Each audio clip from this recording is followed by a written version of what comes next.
again. Hey, Motorman here. Today we do something a little bit different. I'm going to do a review of the Indian versus the Harley Davidson.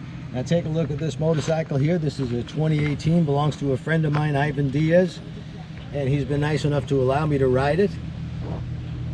And this is not going to be an in-depth comparison. I'm just going to give you my opinions of the ride on these motorcycles, and you decide. You take them both for a ride, test ride. In fact, both Indian and Harley Davidson dealers let you ride their motorcycles. Take it out for a nice test drive and you see which you like better. I'm just going to talk about some of the things I notice on the motorcycle, and you know, it's my opinion. Your opinion may differ. Okay, I don't know what those are. Okay, this is Ivan Diaz. How I met Ivan, he actually came to my class and he had a Suzuki 800, and he did very well in the class, and he did the right thing, rode that for a while, learned the 3 motor officer techniques that, you know, I teach, and he did very well, and then he moved up to this motorcycle. Now, you've had it how long, Ivan? I've had this one for a little bit over a year now. And how many miles you get on it? I have a little bit over 4,500 miles already. Any problems with it? None at all, not at all. It rides beautifully. Never had to go back to the dealership or anything like that? Never had to, just for the typical 500-mile oil change, that's it. Well, that's good.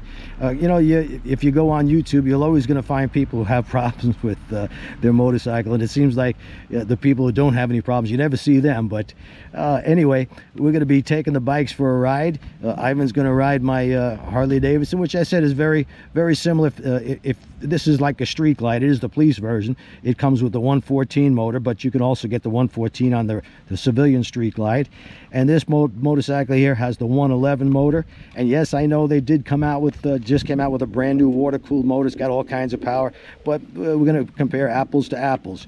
So we'll take them for a little ride, and then we'll get both of our opinions on the motorcycles. Sounds great.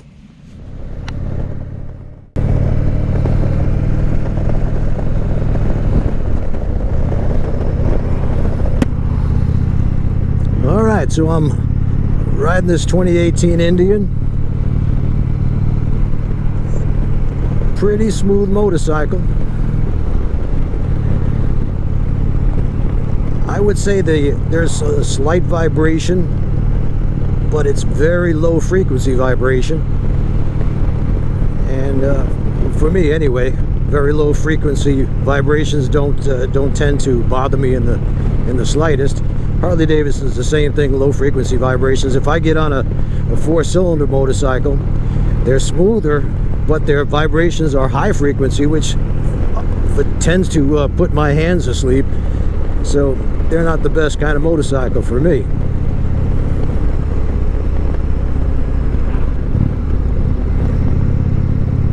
Got a nice big screen here. I'm not gonna talk about that because I'm not sure how it works, and those kind of things don't affect the riding of the motorcycle. One of the things I like about the Indians is they still have a cable operated clutch. That means you could adjust the clutch anywhere you want it to grab. I like it to grab kind of close. And on the Harleys, it's hydraulic now, and there is no adjustment. There's some aftermarket things you can do, and I've got the soft brake clutch lever on mine, and that brings the friction zone quite a bit closer to the grip, and it works well for me. Don't have to worry about adjusting it. Now, noticing we're going 60 miles an hour. I'm in 5th gear, and yeah, I get a little bit more vibration. We shift into 6th gear and it's gone. We're at 2250 RPMs. Still picks up pretty good, plenty of torque. I don't think it's quite as quick as the Harley, but that's really you know, difficult to just test by seat of the pants. One thing it definitely has over the Harley Davidson electric glides is you got a lot more suspension travel. It's a softer ride for sure, and if you're going to ride 2 up, that extra travel in the rear suspension really helps. The Harley's got about 3 inches a rear suspension travel, and I think this has 4.5, and that's a big difference, especially loaded up. So no question, this is a softer riding motorcycle. And of course, this also has the adjustable windscreen. Right now it's at a perfect height for me. I can see over it just fine. I'm not getting any helmet buffeting. Pick up a little speed around this turn. Very nice handling motorcycle. Yeah, it's not a sport bike, but neither is the Harley. As far as styling of the motorcycle, I really like both of them. I'd probably, I'd give the edge maybe to the Harley, but I do love the look of the Indians, especially the ones like this with the big fenders. The newer ones that have, I think you have a choice now. You can get the regular front fender, rear fender on them. I don't like those as much. I like the classic look. But of course, styling is, it's just a matter of opinion, whatever you happen to like.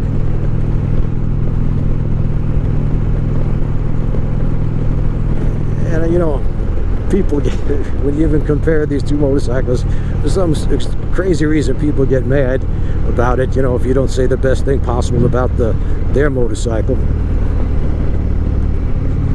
But these are both fine bikes, and the good thing is the competition in the heavyweight market,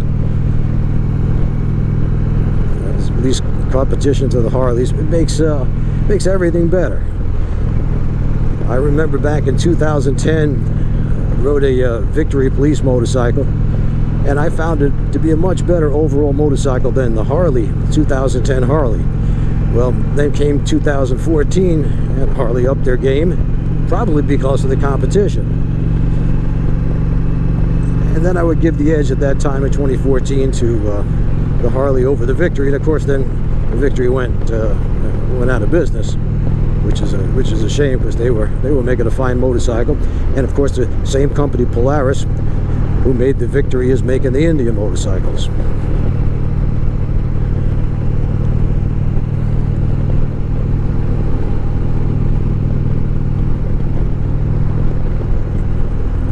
A couple of years ago, when they first came out with the Indians, they tended to be about $3,000 or so less expensive than the Harley Davidson, than an equivalent Harley Davidson model.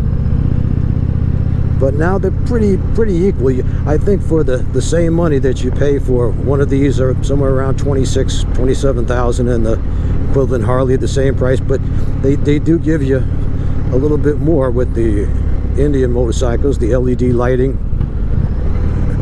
the adjustable electric windshield. Some people say the touchscreen is better on these motorcycles, but first, I don't have that on mine. We do have it on the Ultra, but personally I don't use those kind of things. I might play the radio once in a while, but really that's about it.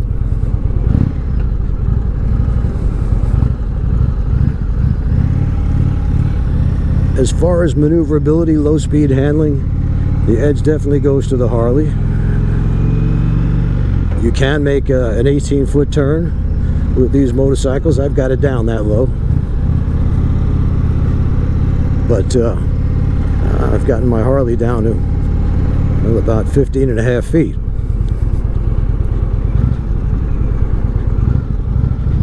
And because these are a longer motorcycle,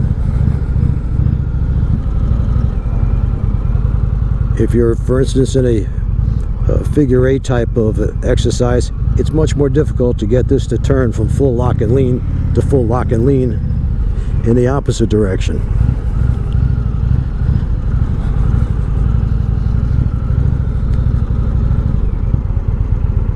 So I'd give the edge in low speed handling to the Harley, but I think high speed at least equal, and maybe a little bit better on this motorcycle. Huh? All right, so Ivan, was this your first time on a Harley touring bike on the road? My second time on a Harley, and the first time wasn't that great of an experience, but I had a better chance now to ride a Harley for a longer period of time, and I had a better feel for it. And what did you think of it as compared to your bike, Philip? I liked it. It's different. It's different in some ways, but I liked the torque. I liked the acceleration on it when you're on the lower gears. I did like the handling of it, you know, taking a nice curves and a couple of curves that we took. So overall, I enjoyed it. Well, you know, I felt the same thing about the Indian, no question about it. It's a fine motorcycle. Is anybody who says, well, the Harley sucks and the Indian's great, or the opposite, you know, that's stupid. This motorcycle is a fine touring motorcycle. One of the things I noticed about it is the throttle response on it is not quite as good as the Harley Davidson. It's not that it's a lag or anything, it's just not quite as quick. Also, I believe these have 76 horsepower or 74 compared to 84 horsepower on the Harley Davidson, but that's not a great difference, and maybe the Harley's a little bit quicker. It's definitely geared a little bit tighter, so that makes it feel that much quicker, but not to say that the Indian is underpowered. And I notice Ivan's got the heel toe shifter on here. That's an option on that bike, which, by the way, Harley had this for years. It's now an option on the Harley Davidson. They on the police bikes, though, it still comes standard with the heel toe shifter. So it really depends on you know, ride them both, see which one you like. I love the styling of both of these motorcycles. I like that classic Indian look. The newer ones that you see with the smaller fenders, I prefer this look over those motorcycles, but again, that's personal preference. The ride was definitely softer on this bike, and if you're in an area where you got bad roads, you're living up north, you know, here in Florida, we're pretty lucky, no snow or anything, so the roads stay in pretty good shape. But if you're in an area where the roads are really bad, you might want to go for the Indian over the Harley Davidson. Well, that's about it for now. As I said, this is not an in-depth report. It's just my opinion. I like both the motorcycles. I wouldn't be mad if I only had to ride one motorcycle and they said, well, you got to take the Indian. That'd be fine with me. It's a great motorcycle. Competition, as I said, makes things better, not worse. Till next time.